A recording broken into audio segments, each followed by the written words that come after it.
So hey guys, today we are going to talking about how to go back Windows 11 to Windows 10. In this process, you don't need to download any app and you don't need any disks or pen drive. So let's start the video. First of all, you need to go on Windows Start button.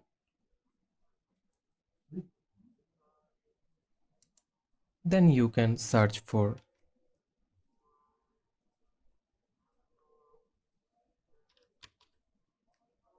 Settings and then go to the left panel Windows Update.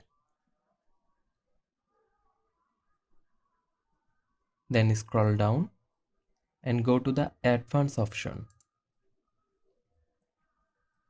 And now scroll down and go to Recovery.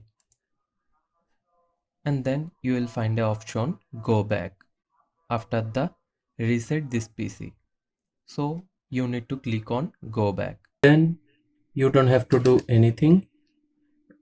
Just do next and you will see automatically Windows is going back on Windows 10. So if you like the video, don't forget to subscribe my channel and please do comment. If you feel any type of problem, please do comment.